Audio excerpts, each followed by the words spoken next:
start celebrating.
Meeting to order. Join me in the Pledge of Allegiance, please. Pledge allegiance to the flag of the United States of America and to the republic for which it stands, one nation, under God, indivisible, with liberty and justice for all. Thank you. First item tonight is the reading of our vision statement. This is a new addition to our irregular addition to our agenda. We'll be reading out our vision just to keep us in line with our mission here at the district. So our vision, we are an organization committed to learning and growing together by providing a safe, caring, inspiring environment where students engage in a wide variety of opportunities that honor their individual interests, needs, and talents in the classroom and beyond.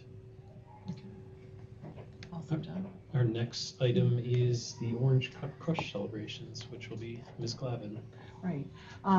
So what we've decided to do is in honor of celebrating all the positive things that are going on in line with our mission and our vision, and as a request from our president, that we are going to read out at every board meeting after the vision some points of pride that we have. So we have 3 tonight.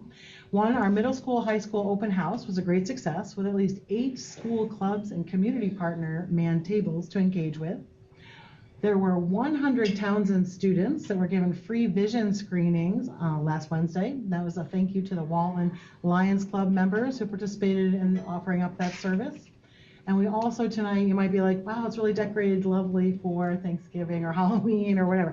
But we are actually celebrating board appreciation this evening. So most sincerely, I want to say that everyone appreciates all the time and effort and energy that you bless us with. So we want to celebrate that. So thank you for everything that you are doing. And I'll spend a little bit more time later in my comments about that as well. And as a reminder, this is not one of the points, but as a reminder, it's School Bus Driver Appreciation tomorrow, Wednesday, October 22nd. So we really appreciate everything that our drivers are doing to help support getting our students to and from school, to practices, and to events and games and field trips. So thank you so much. And if anybody has any item that they would like highlighted in a future Orange Crush celebration, we can just send it to you. Correct? Does that work? Absolutely. Okay. Orange Crush. And I know our principals are going to be doing that. We had talked about that. So when they're here, those board meetings, they'll be celebrating points as well. Sounds good. Thank Tomorrow morning bus garage, what time? 9:30. 9:30? Thanks. You're only going to get a free bus ride. Okay, moving on to item 2A, the approval of the minutes from the October 7th, 2025 regular meeting. I'll make the motion to approve them. I'll second. Motion by Tammy, second by Jake. Any further discussion? Hearing none, all those in favor indicate aye. Aye. Any opposed? Motion carries. 2B, the approval of the CSE, CPSE recommendations. I'll make the motion to approve them. Second. Motion by Tammy, second by Jake. All those in favor indicate aye. Aye. Any opposed? Motion carries. And now we're on to item 3A, which is the Townsend String Chamber, which will be doing a small little concert accompanied by Mr. Sidoli, our music teacher. So before we begin, I just want to express how thankful I am as not only a music teacher, special area teacher, and just teacher in the district for everything that you do in your meetings. Townsend is not just Townsend, our whole district possesses a very, very strong music department for our area. We have 4 instrumental ensembles at the elementary school. We have 3 instrumental ensembles in the middle school. We have 2 instrumental ensembles at the high school, as well as chamber opportunities for students seeking a greater challenge, as well as solo opportunities. I just want to thank you all for all that you do. I hope that you enjoy this piece that we're going to play, which is Lightly Row, a German folk song. We've been working very hard on this, and we hope that you enjoy.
the chamber opportunities that are given to our students. We have, first of all, I actually would like to introduce all the students. We have Charlotte Taggart, stand up and be recognized. We have Bailey Paulus. We have Jacob Black. We have Keegan Ellis. And we have Emmett Maurer. Keegan and Emmett took part in the NISMA Solo Festival last year. And they did a wonderful job getting an excellent rating. And I wanted them to be able to do a duet early this year. So they have prepared a duet for you.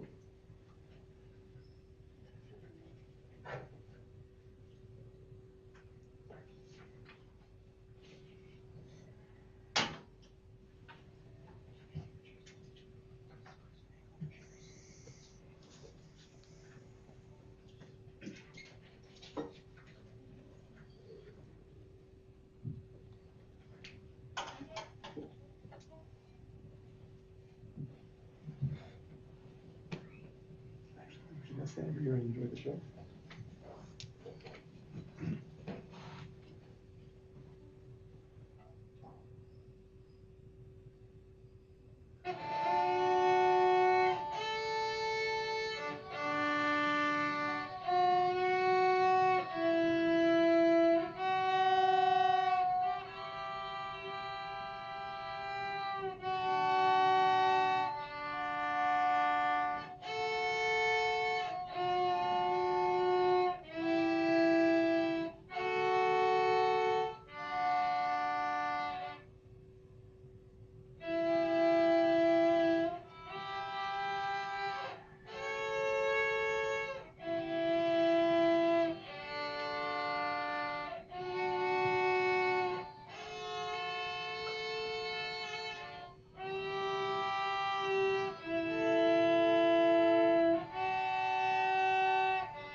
Once again, to the Board of Education and to you, Superintendent Gladden, thank you for all you do. Thank you. Thank you. We appreciate you coming in and sharing your skills with us tonight. It was an awesome concert. Everybody's welcome to stay for the rest of the meeting if you would like to, but you're also more than welcome to leave this time as well. Take a moment to leave, to like just get. Yeah. Thanks, guys.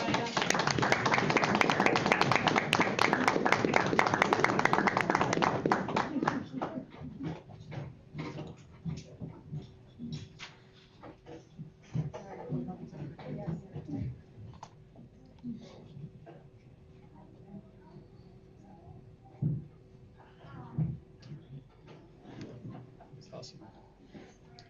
Okay, so we're on to item 3B, public comment. The Board of Education welcomes and encourages input from the public at board meetings. Please note that neither the board nor administration may engage in a dialogue or respond to questions concerning personal or student matters. This is not an attempt to restrict public comment, but is done to protect the privacy of the individuals involved as required by law. As a matter of courtesy to others in attendance, comments of individuals groups should be limited to less than 3 minutes. So at this time, I will welcome any public comment, if there's any tonight. Looks like no public comment. So we will move on to item 4A, which is the presentation of the independent audit report by Chip Clark.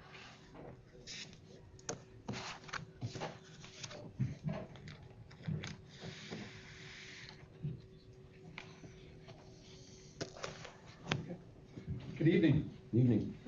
I'm Chip Clark with Dark Angel and Company, and I'm our company is your external auditor. And what you have in front of you is the full packet of financial statements for the June 30, 2025 fiscal year.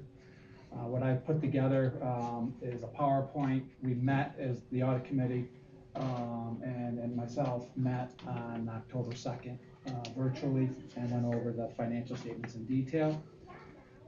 So for this meeting, I put a good executive summary together that will go over some of the highlights and the opinions and the letters. And a copy of it is in your packet as well. The second, right in the sleeve of your packet, you'll see a copy of the PowerPoint presentation if you can't read that I'm about to go over. So what we'll go over here, we're going to go over the audited financial statements and the reports and the opinions. And then we'll go over the financial statement highlights. And then because you spent over $750,000 in federal monies, we're going to go over the schedule of federal awards on Part C. And then we'll end with the audit of the extra classroom activity funds, which is a required part of the New York State audits. So to get right into it, and I got page references here if you want to kind of scroll through the actual financials themselves. But on page 1 and 3 of the large packet is the independent auditor's report, and this is the opinion on the financial statement. So this is really what you pay for when you have an audit, is that opinion, whether those financial statements can be relied upon with reasonable assurance. And the level of opinion in your financial statements is what's called an unmodified or a clean opinion, which is the highest level of opinion that an audit provides. And again, basically means that the financial statements can be relied upon with reasonable assurance. The independent auditor's report also addresses management's responsibilities and the auditor's responsibilities. Management's responsibilities are really the design and implementation of internal controls throughout the year over financial reporting. Our audit responsibility is that we must be independent of the school district in order to offer an independent opinion on the financial statements.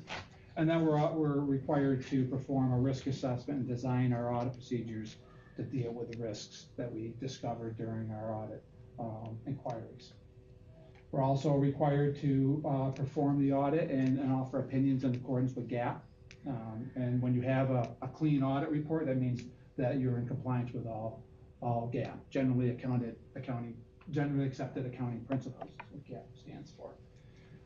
I will go over some changes that we had to implement this year in order to have an audit in accordance with GAAP. We'll go over that in a little bit. You will see also on page 53 of your financials, all government entities, including school districts, are required to have an audit in accordance with government auditing standards. And what that requires is us to gain an understanding of the internal control structure of the district and the test for both implementation and effectiveness. And you have a clean letter, no significant deficiencies or material weaknesses in that letter. Findings or recommendations. So if there's any other matters that we need to bring to your attention, we've discussed those in this letter, and you will see a finding relative to your unassigned fund balance. Real property tax law limits fund balance to 4% of the subsequent year's budget. You were at 6.5% this year, and the previous year you were at roughly 6.9%. So you went down slightly. Or I'm sorry, you were at roughly 9%. Other required communications, if there's any changes in accounting policies or accounting standards, required to note those in the letter.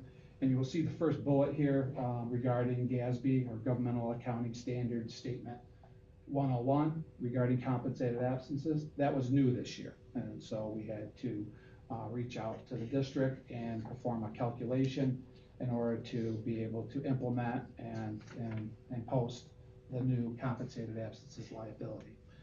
So Meg did a calculation for us that we audited, required her to do a calculation for the June 30, 2024 year and 25 year, because it's what's called a retrospective restatement. So we had to do the beginning of the year and the end of the year in order to be in compliance. And we were able to do that. You will see on the last bullet there's other estimates. So these are significant estimates. First one being your capital assets, so your buildings, your equipment, net of accumulated depreciation. Also, GASB 87, which is your leases, any leases the district has for printers or computers or buses, required to record that liability as well. And then you'll see a big one here, GASB 75, which is your other post-employment benefit accrual. That's an accrual that's done by the district's actuary. So the district hires an actuary that performs a calculation, and we post that liability. And net pension liability, which is GASB 68, that is a liability that's calculated by New York State's auditors for both the ERS system and the TRS system. And that, those numbers are provided to us, and we record the proportionate share of that liability. Then lastly, compensated absence, which is the GASB 101 that I just discussed. All journal entries have been posted, so the books of record for the district and our books reconcile. There was no disagreements with management, so we have no pending disagreements with management. Next, we'll get into the financial statement highlights, and here I'm just going to kind of go over some of the variances from the current year and what makes up your assets and your liabilities. What's important to note with this statement right here, which is on page 12 of your financials, is that within a set of government financials, there's actually two sets of financials. First being the full accrual for your government-wide financials, which encompass all your funds, your long-term assets, and your long-term liabilities. And then there's your fund statements, which are your operating funds, such as general, school lunch, special aid fund. So it's required that you have both those sets of financials, and then we reconcile the differences between the two. So this right here is your full accrual financials. You'll see total assets of roughly $40.3 million. Majority of that, roughly $30.5 million, is made up of those capital assets and leases, net of any accumulated depreciation or amortization. You will see a net pension asset just above that of $1.1 million. That's for the TRS system, so that's one of the liabilities, the GASB 68 liability for your pension. You'll see total liabilities in the middle of the slide of $42.7 million, and a majority of that, roughly $39.2 million, is made up of your non-current liabilities, which are any serial bonds, your OPEB liability, that GASB 75 liability that's calculated for us. And then leaving you with a total net position deficit, about 2/3 of the slide down, of roughly $12.9 million. The reason you have a deficit is because of one of the accruals for your OPEB accrual, which cannot be funded. So it's a liability that's not funded. There's no mechanism to fund it, and so that throws you into a net position deficit. And it does that with most governments because of that liability. Whenever you have a liability with no asset, so it's really just an accounting deficit and not really an operating deficit. Next, we have your statement of activities on page 13 of the financials. You'll see total revenues of $26.5 million. About $15.6 million is made up of your state and federal sources, so your state aid and your federal grants. Property taxes and STAR of roughly $7.5 million. Total expenses of roughly $23.2 million, made up of both general support, instruction, as well as any debt service and food instruction, leaving you with a positive change in that position of roughly $3.2 million. Next, we get into the balance sheet on page 14, and this is the other set of financials. These are your fund financials, so your operating funds. You'll see total assets in the general fund of roughly $7.5 million. About $5.8 million of that is cash, both unrestricted and restricted cash, due from other governments. So your state aid that's receivable at the end of the year of $1.2 million. Total liabilities in the general fund of roughly $1.8 million.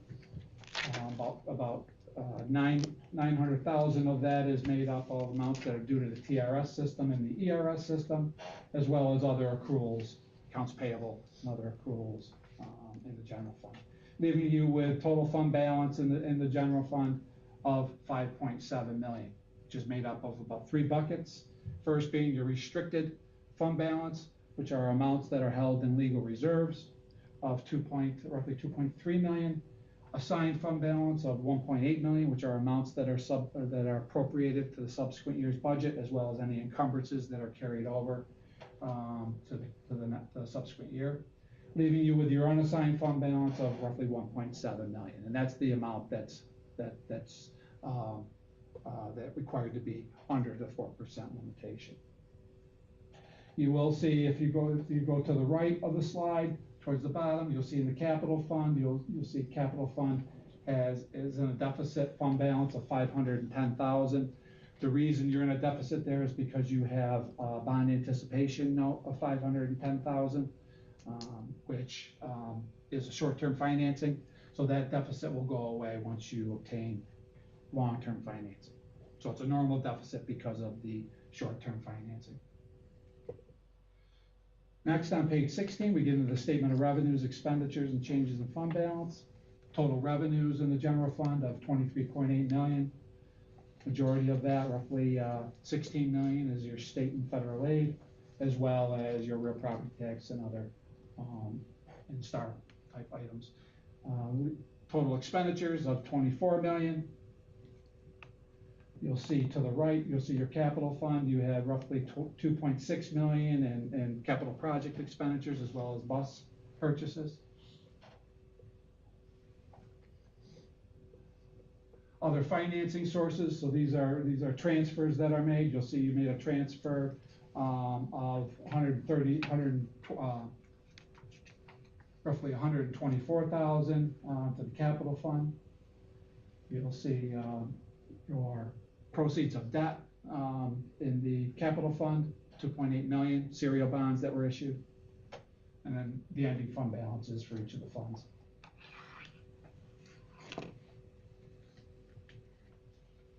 Part C, we get into your uniform guidance. So because you spent over 750,000 in the current year, require you to do an audit in accordance with uniform guidance, which requires us to do compliance testing over your major programs. Here, the major programs were the Stronger Connection Grant, as well as your Title IV grant.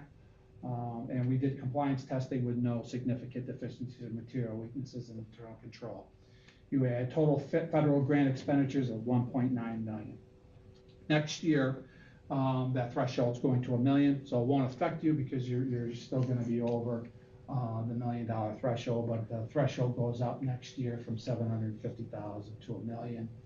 One thing that we noted here in the first bullet is because of the government shutdown, there is no final compliance supplement for 2025, so we've been informed that we can't issue the single audit until that's finalized, and we don't know when that's going to be, so we're holding that back.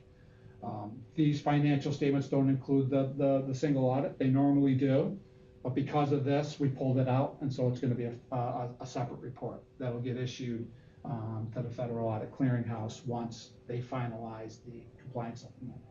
And all school districts and all governments across the country are in the same boat. Nobody can file their single audit until that's done. And we've got no information as to when that's going to be. So we're in a holding pattern regarding your single audit. All the work's done, everything's ready. We don't anticipate any changes or additional testing that we'll need to do, nothing. We've seen the draft, and so there was no changes in the draft, just we cannot file it until we get that final. And lastly, we get into your extra classroom activity funds.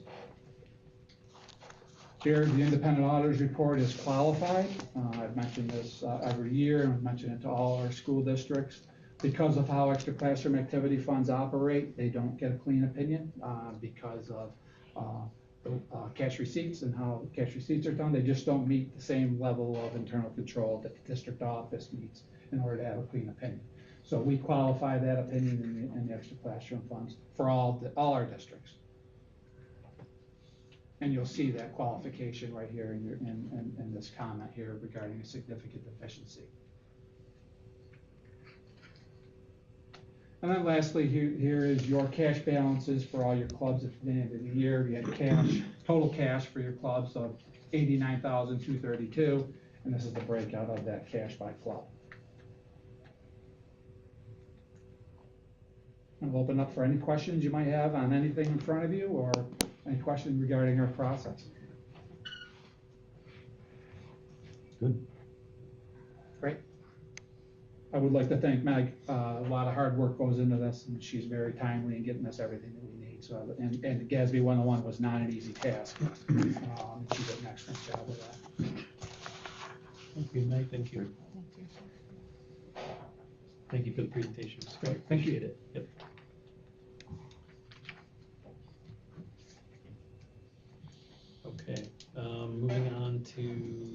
discussion items.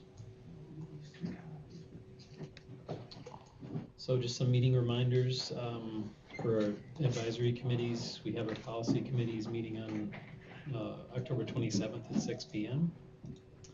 Facilities Committee meeting on October 28th at 5 p.m. And just to note that Corey's not able to make that meeting.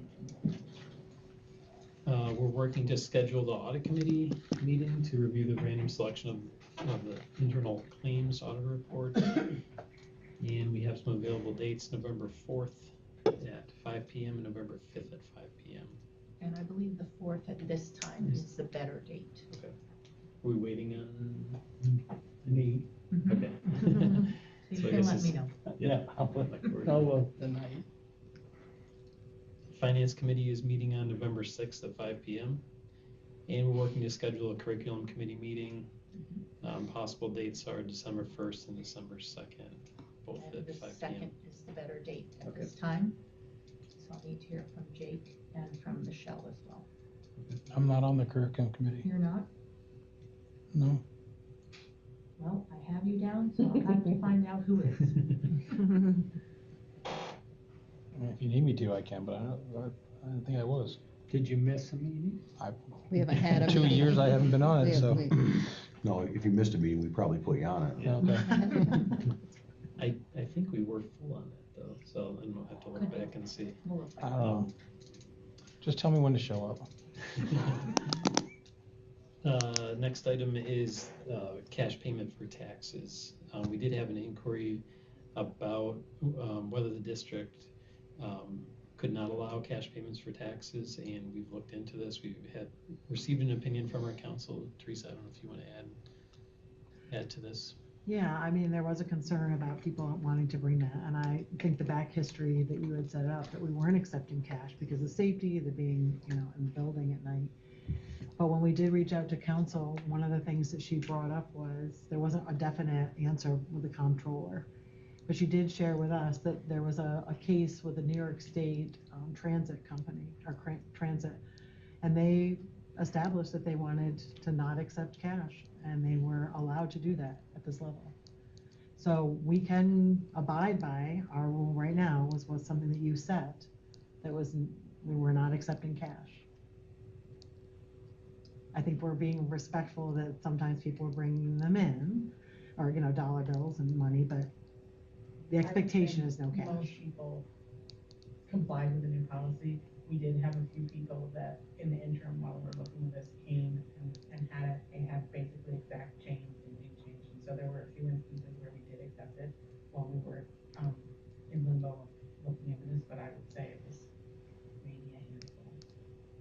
But I'm gonna say I appreciate people following and abiding by that. That was an expectation you had set, but we are in our rights to say no cash. So I don't think at this time, unless anybody wants to speak up, there's really an interest in changing what we've already discussed, but it is something that we could look at next year if we get some additional feedback from the community that's something that. Yeah, the only thing, when I got the question, I received the question and forwarded it, and the only question I got was, how can a government entity not accept cash as a form of legal tender? And I said, well, we better ask, because that seemed like a pretty reasonable request to be able to pay with cash. So, I understand the whole safety and stuff like that, and I think, if it's not an issue with our constituents, then, it's not like we're turning people away, obviously, so it's preferred, and it seems like this year worked out, so that's good. And legally, we can do it, so.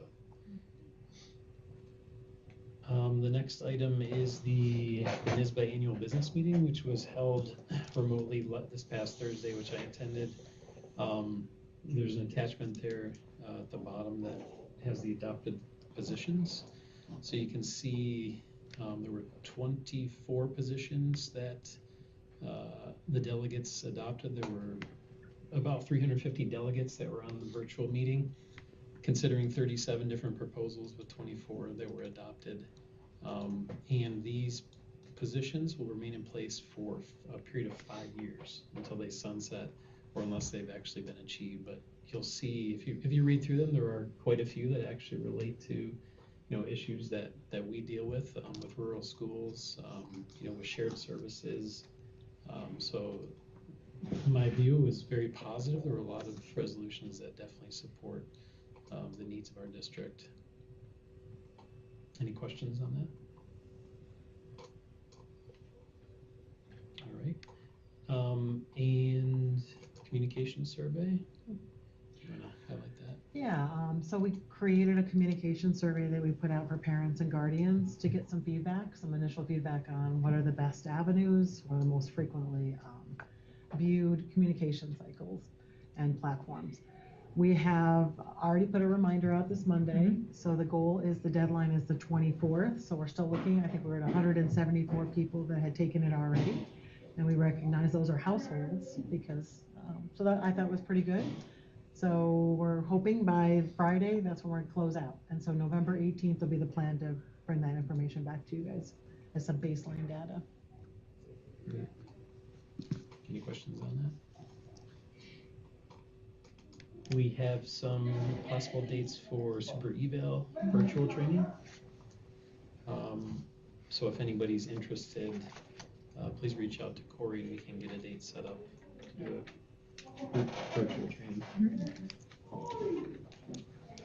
And then last but not least, Kai has an update as our ex officio student board member.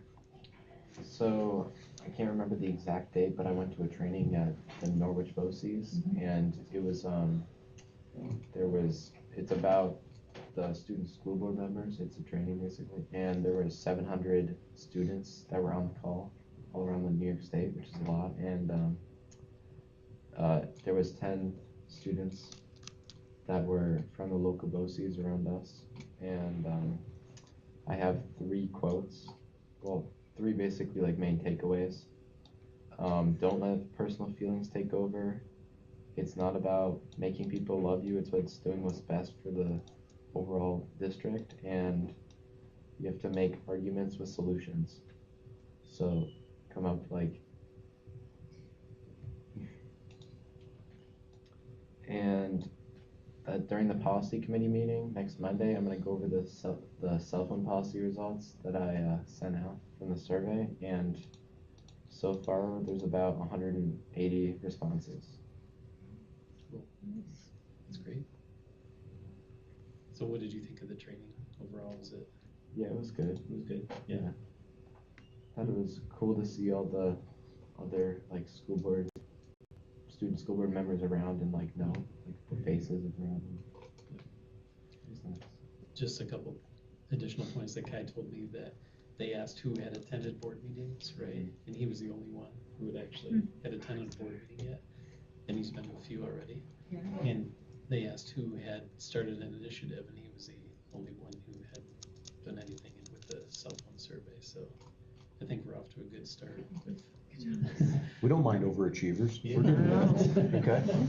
And I will say the feedback that we got from the staff that worked there, they were really excited about all the students. So it was really, they got feedback right there from your peers. I thought it was good, to the point where I'm on the All Means All committee, where we talk about diversity and student voice, and this is a piece of that, is to try to get you guys an opportunity to come back together mid-year to find out how you're doing and what other things are being done, and if there's more people that are doing surveys, and if you can share some of that and find out what's happening in each district. So we're looking for another date if you're interested. That would be the plan, so you guys can feel supported throughout the year.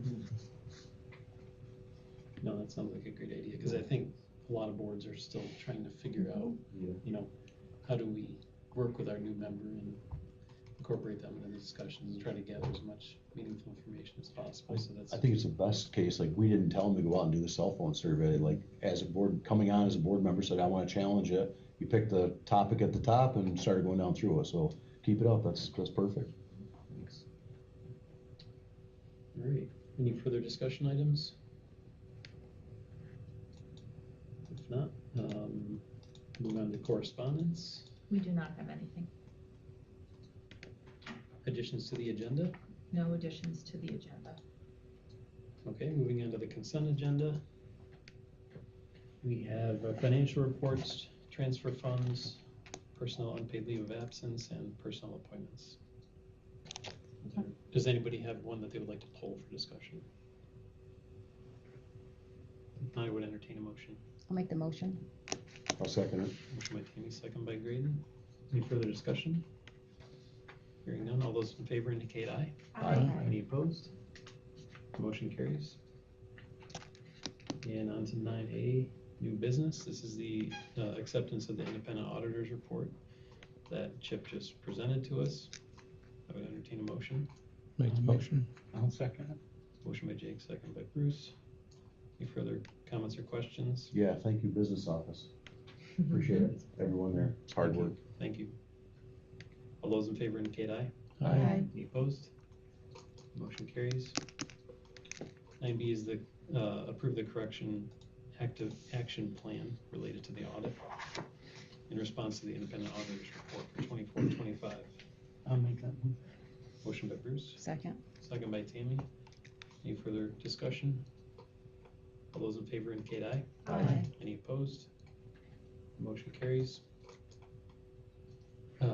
9C is approving the extra classroom corrective action plan drafted in response to the independent auditor's report. Make the motion. I'll second it. Motion by Jake, second by Bruce. Any further discussion? All those in favor indicate aye. Aye. Any opposed? Hearing none, the motion carries. 9D, we have personnel appointment. Jessica Garda P. as part-time food service helper. I'll make the motion.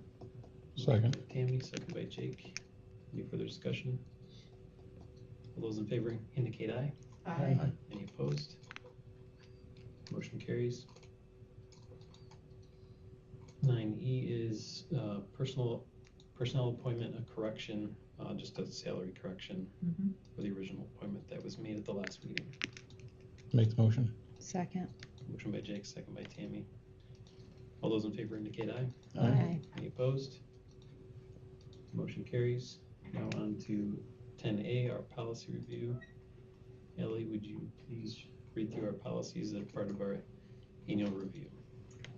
Evaluation of the superintendent, staff participation in political activities, superintendent of schools, school volunteers, school volunteer application and agreement, field trip chaperone guidelines for parents and guardians, defense and indemnification of public officers and employees, meals and refreshments, and a drug-free workplace.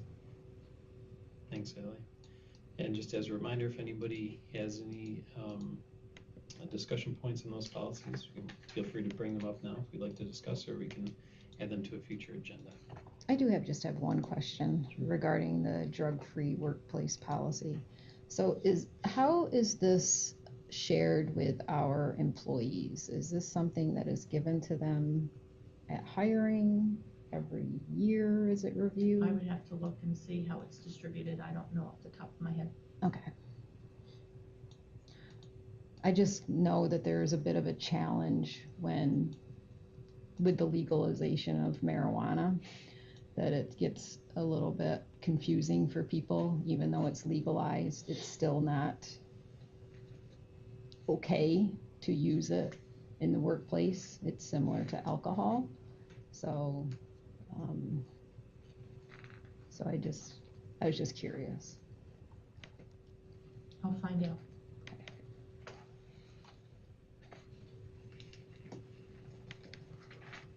Okay. Any further discussion?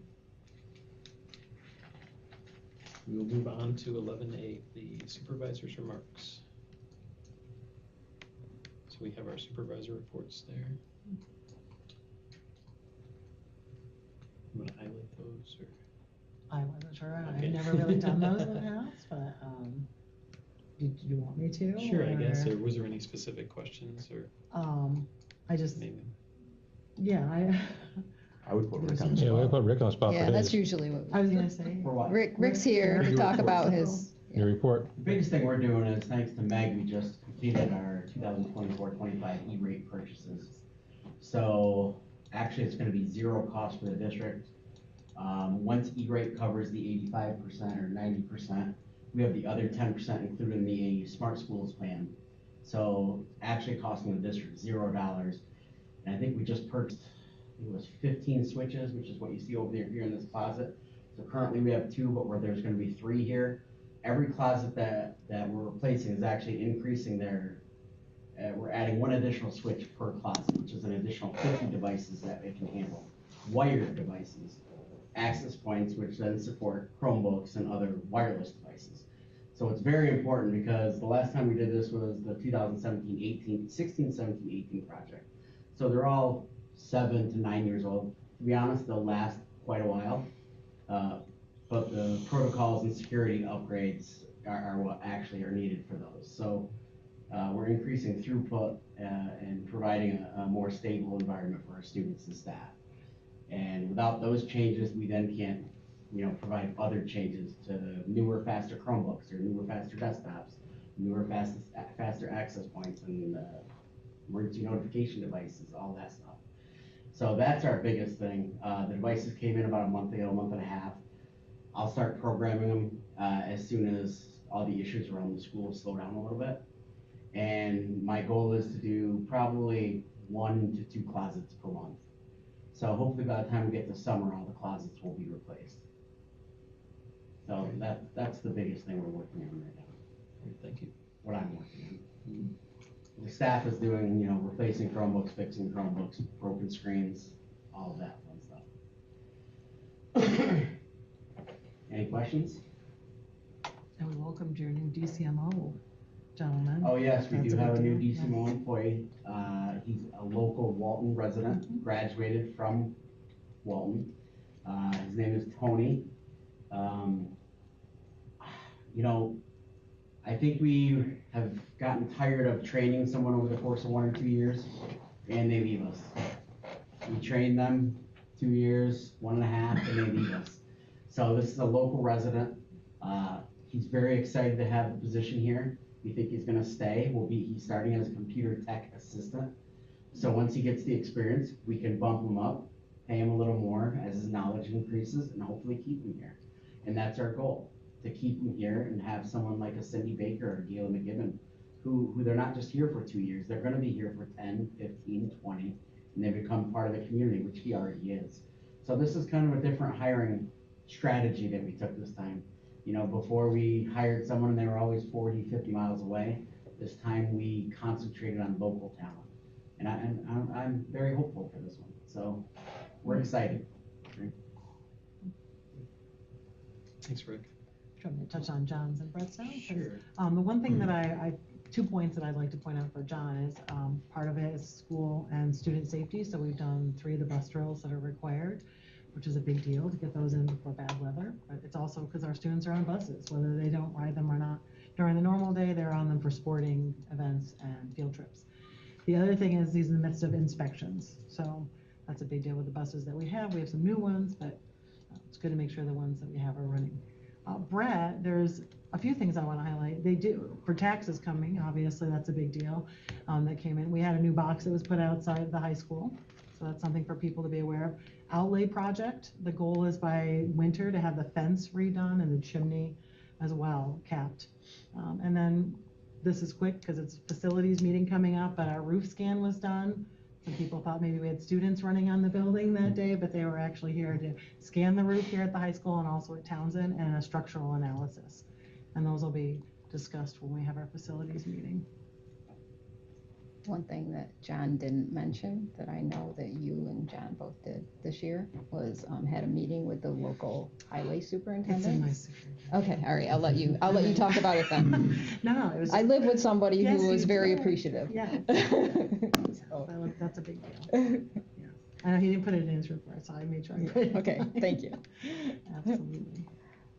So with that, we'll move on to 11B, superintendent's remarks. Okay, I'm gonna start firstly by making sure that I'd like to remark on my gratitude for you all here as a school board.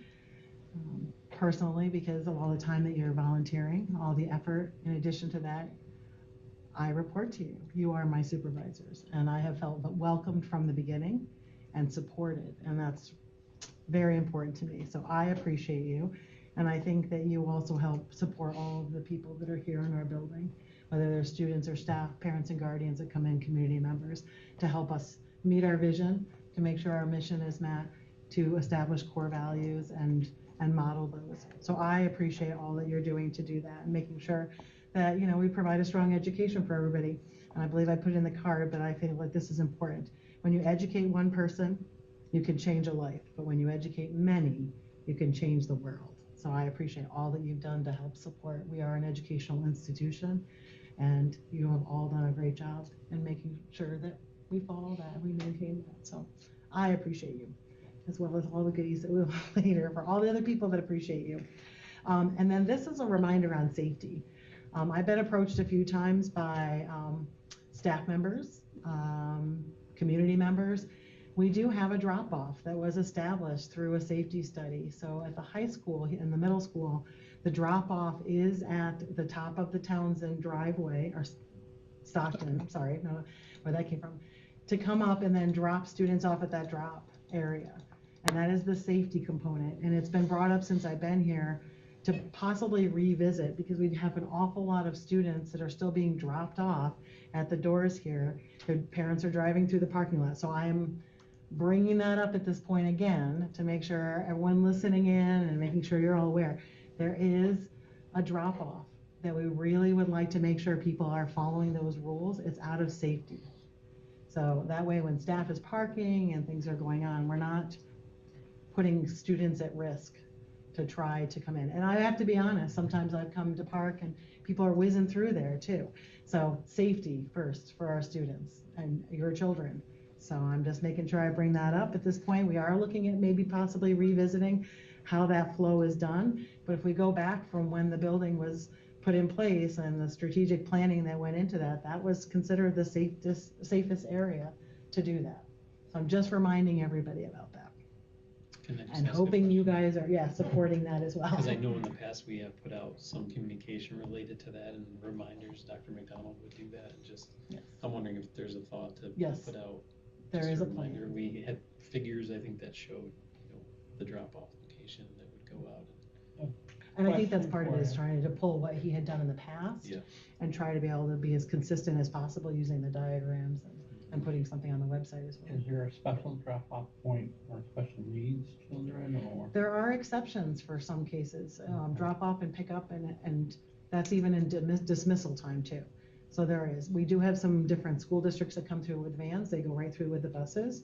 But other ones that are coming from Townsend, there is a special component that they can pull up to the side. And that has been arranged for that reason, but it's indicating our van. It's not like it's a parent drop-off. So yes, and that may be something that people are seeing and going, oh, other people are doing it. But that's our school, right, our vehicle that's doing that. I think typically in the past, unfortunately, we've had to staff entrances, put staff out there to actually correct actions, because no matter how much information you put out, either doesn't get to people or they're choosing to ignore it as it's not enforced. So periodically we've put staff out there to remind them where the pull-ups are, where you're supposed to be dropping off, and then it kind of goes down, the instances go down, and then it starts to come back up again, then you have to put staff back out there. So we've been through all this before, so it's nothing new, but unfortunately, you're probably gonna end up having to put a staff person out there to make corrections. Yeah, optimistically, I was like, the first day of school, I'm gonna be down there at the Maple Street entrance and be like, nope, we're not doing that. But not enough of me to go around that day to welcome. And so we've talked about other staff members that could participate in being down there and politely let people know this is not, you're gonna have to go back around. How do they address it at Townsend School? I mean, there are literally people now double parking in the middle of the road. That is also an issue. And that's why I think when the mayor and I talk about it, considering what the plan is, and that's why they wanted to consider that being a one-way street, potentially for the whole time. Or I know in Franklin, we did just during the time of dismissal and arrival. So it was only one way a certain time on Institute Street. So I think that's something that they are considering. Just, again, safety. I mean, our buses go in the back there, so that's a little bit easier. But right out front, it's a little busy. So good point. But yeah, the thought is to put something very concrete out. This is pointing out where that is, and potentially we talked about having staff members down there as well. Just redirecting and supporting the safety. So. Another one is, I met with John Nolan and Brett Wood. We had what's called a snow meeting. It's the first I've ever been at. So as Tammy had pointed out, we had a lot of people that are in our region that support the transit, back and forth, safe transit. So departments that we met with are the people who support keeping us clean during the winter. So it's the plowing schedules, it's John and the level of communication he's having with them. And I will say, you can bring this back, everybody was lovely, because I was new and I had a lot of questions just to make sure what are the standard procedures.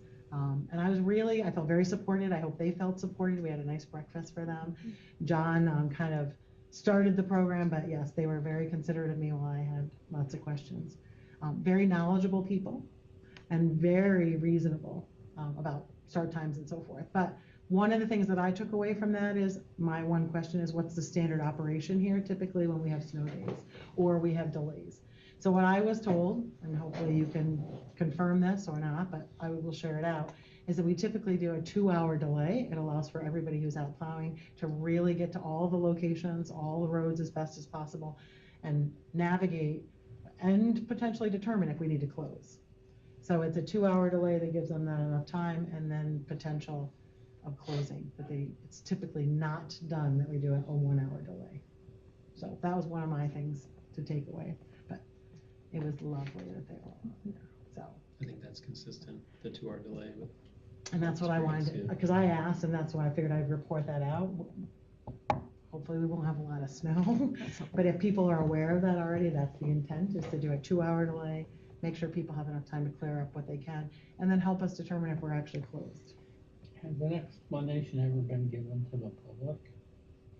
I think that's something that needs to be got out, because I hear people complaining about 2-hour delays and it messes up going to work and all that stuff, but there's a purpose and a reason for it.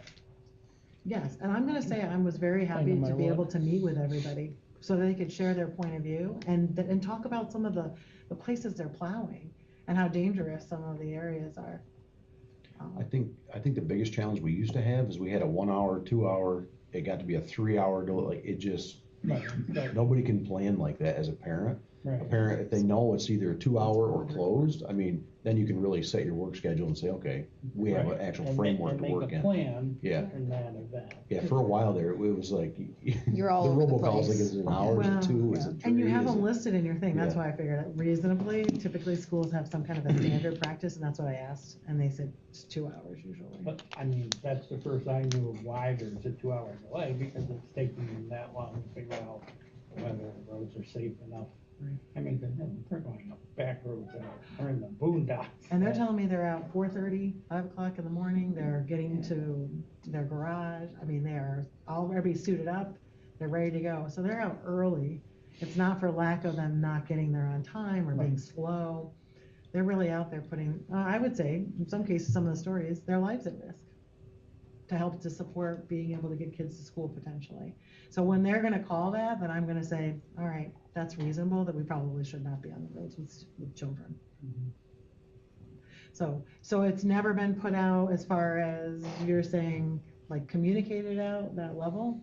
I think it's Is that just a better something- understanding, just put it out so parents can figure it's either gonna be 2 or closed type Right. scenario. It makes it easier. Yeah. I'm game with that, because that was We're my dealing with question when I was there, I'm like, what's your I standard don't think I've practice? ever seen a formal communication No. on that. No, I never. And it's have. always That's been- what I said, when you said the 2-hour delay was for this reason. That's logical. It's very logical. I just never thought of that. I don't mind putting something out, because I think that was my question. I was a parent once and getting to school, and we have staff that travel quite a ways too. Right. So Did I you think talk being about, considerate of that. did you talk about under what circumstances do you close or have a 2-hour or a chain of who you call? Like, who are you leaning on to make those decisions? Well, John and I are gonna lean on the advice of everyone else who's Mhm. actually on the roads. And what they did talk about is they could clear a certain section, but it's gonna be the frequency of the snow coming down Mhm. and how much it can be cleaned off and how dangerous it is gonna be. So they talked a little bit even about last year, like it was like a storm every day, but it dropped like 2 or 3 inches. Mhm. Easy to clean up, but it was every day. Whereas some major storms that come through, that's gonna be, the actual snow amount is going to be increased, but it's also rapid. So John and I are gonna be touching base, but there's literally, we had a communication, thanks to Corey, we have an entire communication chain. And the plan is really connecting with everybody, because every one of them, thankfully, this is the way this was set up, has some impact on the school roads that we're using. So, and then Brett is also involved in that too, because he's clearing up this area. Right. And we talked about the salt usage and things like that, that are gonna drive all of those decisions.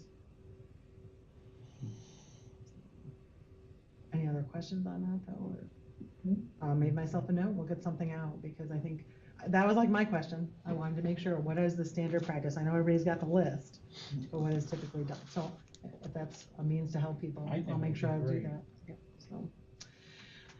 All right, so October 27th is coming up. We have our policy committee meeting that Kai had mentioned before. One of the things we'll be talking about is that personal electronic devices and getting student feedback on that. So I appreciate you putting that out. I know Mr. Loomis and you had taken a chance to put together a presentation, I think Mr. Loomis shared with me, with some of that to review and check out that analysis. So we are listening to student voice. I think that's important. And we also want to take a look at the policy, because I feel like not just us and other schools rapidly put this together. We want to make sure what's working, what's not. So we asked some pretty straightforward questions, so I appreciate that.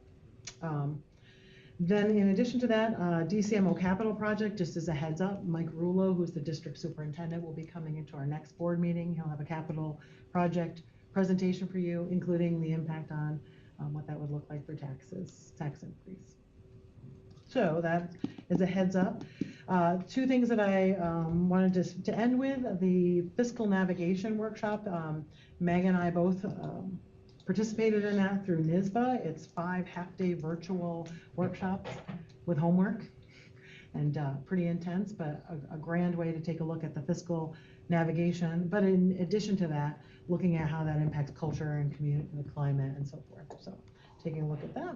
And then this week I'm attending a 3-day NYSBA convention digitally. I believe you're also signed up to take that. So it's 3 days, Thursday, Friday, and Saturday, NYSBA convention. Any questions about anything?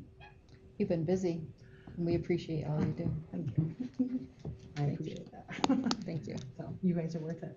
And so is the school and the kids and parents and community. So Yes, thank you. yes, you're welcome. So next we have 12A, which is Board of Education recognition. All right. And that is where I believe each one of you, we have a card for all of you. Corey has been incredibly wonderful about being able to present each of you with a water bottle as well. I got you a tiny little thing as well. But we have a card that we're going to present to you for all of you, but we'll present it to Kevin. And then we have certificates for each of you as well to be presented. I can do that right now if you don't mind. I'm going to come around to each one of you. But first is to Kevin. So thank you so much for all. You've been 2 years of dedicated service.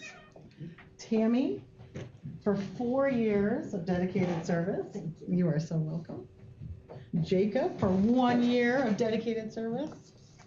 Absolutely. And Brayden, I don't know. Getting old. 8 years of dedicated service. So that's pretty impressive. I'm very impressed with that. Allison has just started. So we're happy to have you. There you go. Thank you so much for your service. And Bruce has just started. So thank you for your service. Absolutely. Kai has just begun as well. So what are you thinking? No, you've done an excellent job being the first one. So thank you so much for your time. We look forward to you enjoying the rest of your year.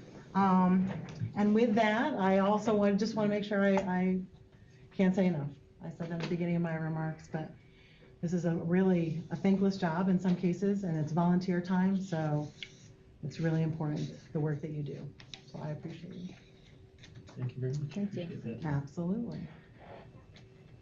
And then I think we can enjoy some more recognition and gratitude if we go into executive session. Yes, we do have a need for executive session tonight, so for purposes of discussing a matter related to future employment of a particular person. Entertain a motion. I'll make the motion. Second. Motion by Tammy, second by Jake. All those in favor indicate aye. Aye. Any opposed? Hearing none, the motion carries. So we will go.